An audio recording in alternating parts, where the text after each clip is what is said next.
I'm the nurse manager on 3 West, and tonight we're doing a very special episode of PunkD, Nursing Edition. Today we have my paid actor, Allie, here to run through some different scenarios with my nurses about communication. Let's see what they have in store for us.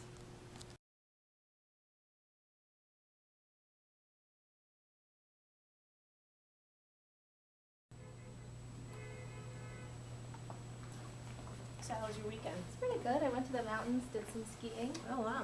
Hi. Hey Colleen, hey Grace Ann. How was your weekend? It's pretty good. Yeah? Yeah.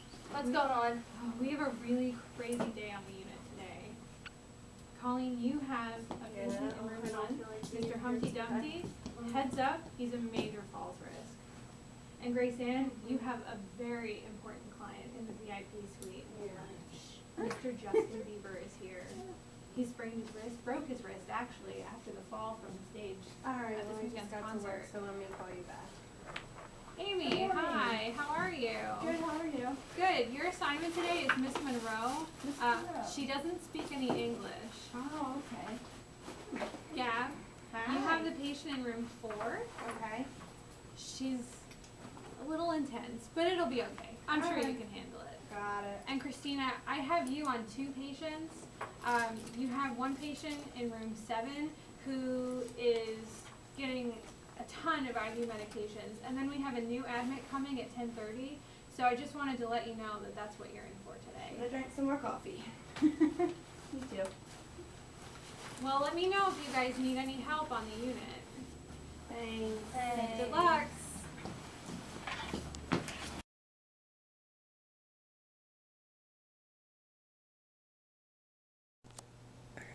Okay, in this scenario, Allie is going to play the patient, and we're going to test my nurse Gab on her verbal and nonverbal communication skills. Let's see what she does with the patient interaction. Here, I have something for your headache. What is it? Acetaminophen. What? Acetaminophen. Well, what is that? It's Tylenol. Just take it. It's for your headache. It'll make you feel better. Is Tylenol the same thing as Aleve or Advil? No, it's Tylenol. So it's not Advil. It's not Advil. And it's not Aleve? It's not Aleve. So what is it again? It's Tylenol. Take it. It'll help with your headache. But it's so big. How am I supposed to swallow that? Just swallow it. Put your head back, drink some water, and swallow it. I don't know if I could do that. Oh, God.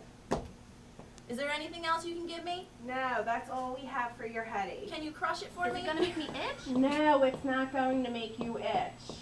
Just take it. Guess what, Gab? You've been punked! Oh my God, this lady was crazy! I understand she presented a lot of patient challenges, but what could we have done better? I didn't have to cross my arms, I didn't have to tap my feet, I didn't have to roll my eyes, and I could have really listened to what she was asking me because it's important for patients to know. Those are excellent suggestions for communication. Thanks, Allie. You were a great patient.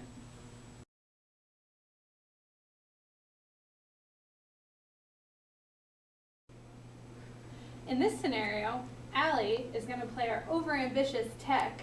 She's going to help Chrissy figure out what to do with her patients.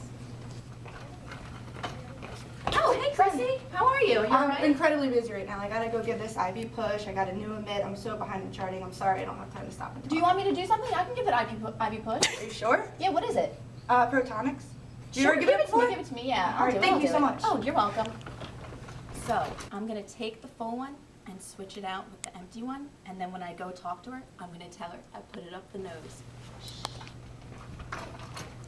Oh, hey, Chrissy. I just wanted to show you that I gave it. Oh, thank you so much. Did you give it in the right or left IV? Well, wait. What do you mean? I gave it up the nose. Isn't that what you're supposed You to do? gave it up the nose? It's IV Yeah. push. You didn't. I tell thought me you said that. you've given Protonics before. No, you'd never asked me. Chrissy, you've been punked!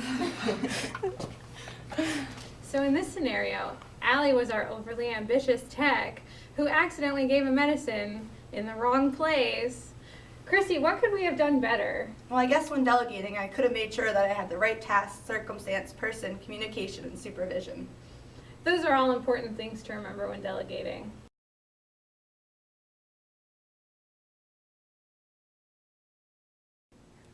In this situation, Allie is going to play a doctor who doesn't have time to listen to our nurse in a very critical situation. Mr. Dumpty. My name is Colleen. I'm going to be your nurse today. I'm just going to take a quick listen to your lungs. Just raising the head of the bed a little bit.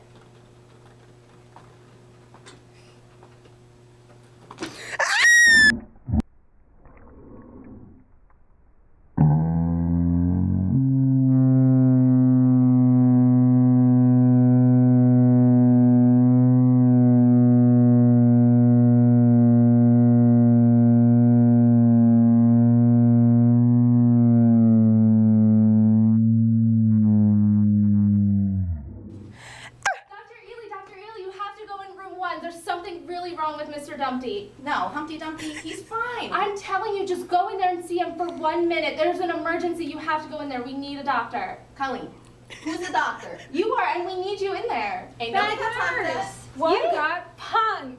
Allie here was going to be the doctor that obviously wasn't paying attention to your needs.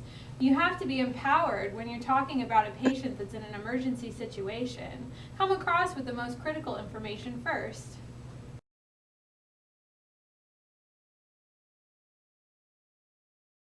In this scenario, Allie is going to be a very inquisitive visitor for a very important client.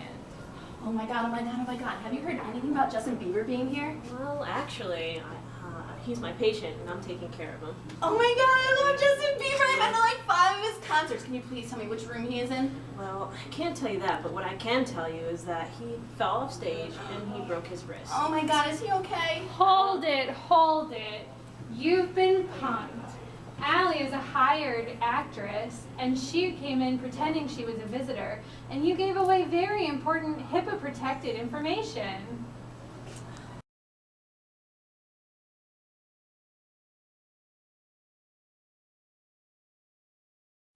In this scenario, Allie is going to play a patient who doesn't speak any English, and we'll see how Amy, the nurse, communicates with her. Hi, I'm back. Hi. I didn't check out your pain. What's your pain from 1 to 10? Were you in pain? Yeah? From, out of 1 to 10, 10 being the worst. Can you tell me where your pain is? Is it down here? Is it where you had surgery down here? Or is it in your stomach again? Was it right here? Yeah? 1 to 10. Like that. Okay, 1 to 10. Which one? Okay, I'm going to chart your pain, so can you tell me which number? 1 to 10? 1 to 10? 6? Okay. I'm just going to go with 6. That looked like a good nod. Yeah? Okay. I'm going to listen to your lungs now, okay? It's okay, I'm just going to listen to your lungs. Don't be afraid. Don't be... Just let me listen to your lungs. Let me listen. It's okay, Miss Monroe. Miss Monroe. Miss Monroe. Amy, you've been punked! Amy, we were communicating with a patient who doesn't speak any English. Do you know what we could do instead of treating her the way that we did in that scenario? Get the translator phone and some other interventions. Like calling a translator or Yeah. using the Wong-Baker Faces chart to assess her pain? The Wong-Baker Faces chart. These are just some suggestions for how to communicate with people when there's a language barrier.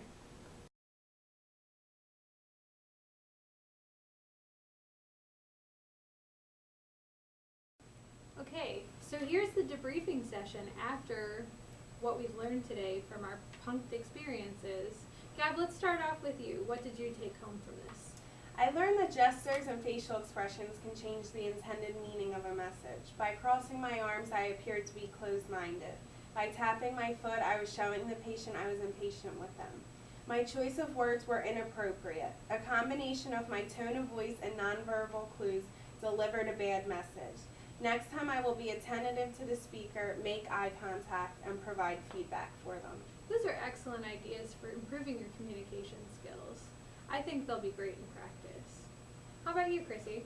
Some things I should have considered before delegating are the potential for harm, complexity of the task, unpredictability of the outcome, the level of interaction required, and the problem solving that's needed.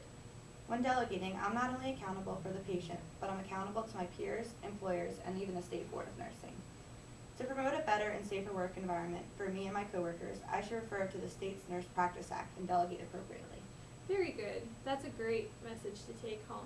It's so important to delegate to the right person with the right skills so that we don't hurt our patients.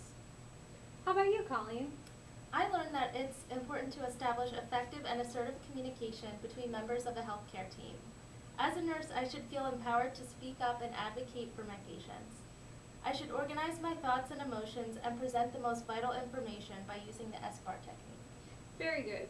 All good techniques to use when improving your communication with anybody, whether it's a nurse or a doctor, regardless of the hierarchical chain in their position in the hospital. I think those are really going to be effective.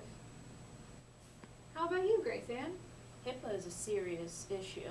I should only tell information to other healthcare professionals who are directly involved with my patient. It is important to prevent speaking about patient information in public areas such as elevators, hallways, or restrooms. Those are really good points about HIPAA. I know it's tricky and it's so tempting to tell about something that you know about, but to protect our patients and their privacy, it's really important to remember HIPAA. How about you, Amy?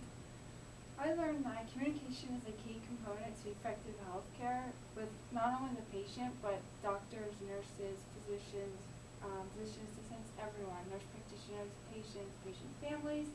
It is the key component. And especially when there's a communication problem, like how patients might not be the same language that you speak, you have to use interventions or else they won't understand what's going on. So with this situation, I should have used the Wong-Baker-Facey scale. I could have got a translator phone. I could have got a translator, and I would stick to the hospital policy and not use the family as the translators. That's not okay either. So I should have just got the translator phone from the very beginning. Very good to remember. I know sometimes it's difficult with these situations, especially when you're running short on time. But you guys all have some really good points about communicating and building your team members up so that we're all better at our jobs and better care providers for our patients. I think everyone did a really great job, and I'm so proud of all of you for recognizing the mistakes that we made along the way and working hard to correct them. Thanks, Colleen. Thank you. Yeah, thank you.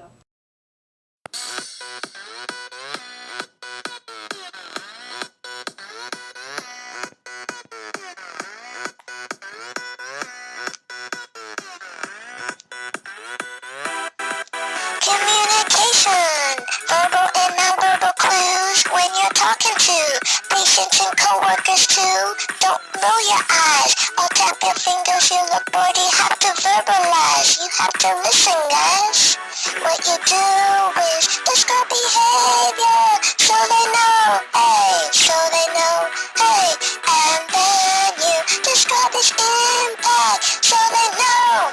State the desired outcomes if they don't let them know